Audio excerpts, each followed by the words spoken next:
10 tips for maintaining a healthy lifestyle. Welcome back to our channel. Today we will show how you can maintain a healthy life with these 10 tips. At this extreme moment, we began working from home, away from campus, and keeping social distance for as many people as possible. As we stay home and are stuck with the foods that have been in our fridge or pantry for a while, we are temporarily living a sedentary lifestyle with increased odds of physical inactivity, excessive eating and sitting, stress, anxiety, and depression. In particular, many of us will gain some weight during the pandemic and may keep the extra weight permanently, which may carry considerable health risks for type 2 diabetes, hypertension, heart attack, stroke, and other health problems.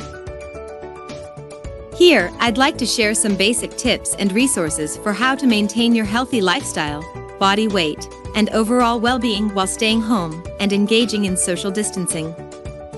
Number 1. Measure and watch your weight. Keeping track of your body weight on a daily or weekly basis will help you see what you're losing and/or what you're gaining. Number 2. Limit unhealthy foods and eat healthy meals. Do not forget to eat breakfast and choose a nutritious meal with more protein and fiber and less fat, sugar, and calories. For more information about Health Consultant, please check the following website, www.naturallifestylelounge.com.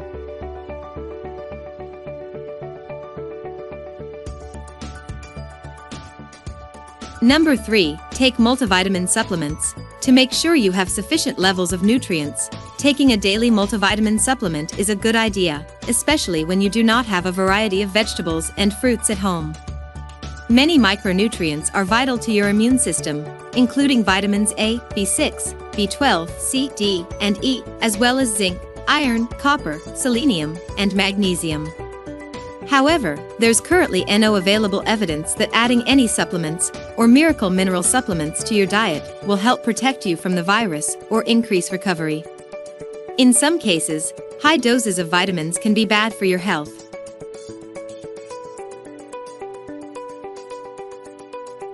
Number 4. Drink water and stay hydrated, and limit sugared beverages.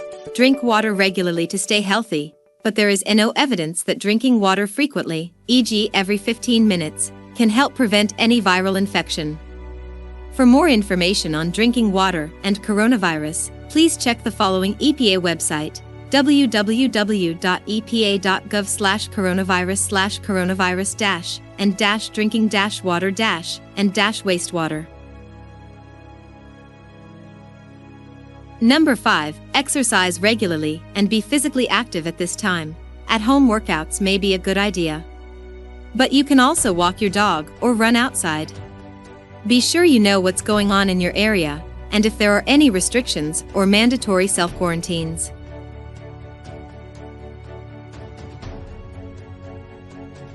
Number 6. Reduce sitting and screen time. Exercise can't immunize you from your sedentary time. Even people who exercise regularly could be at increased risk for diabetes and heart disease and stroke if they spend lots of time sitting behind computers. Practically speaking, you could consider taking breaks from sedentary time, such as walking around the office or room a couple of times in a day.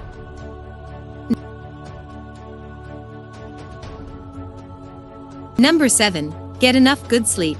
There is a very strong connection between sleep quality and quantity and your immune system. You can keep your immune system functioning properly by getting 7 to 8 hours of sleep each night.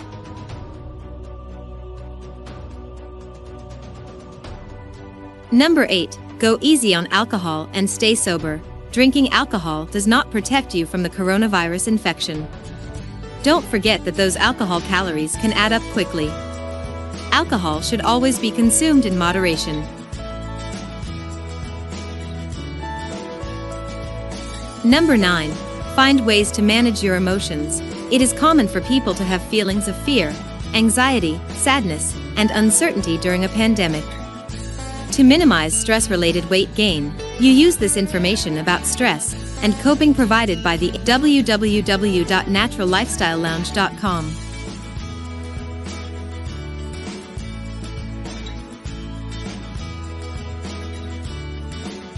Number 10. Use an app to keep track of your movement, sleep, and heart rate. A reminder: people with serious chronic medical conditions, including extreme obesity, diabetes, and heart disease, are at a higher risk of experiencing complications and getting very sick from the COVID-19 infection.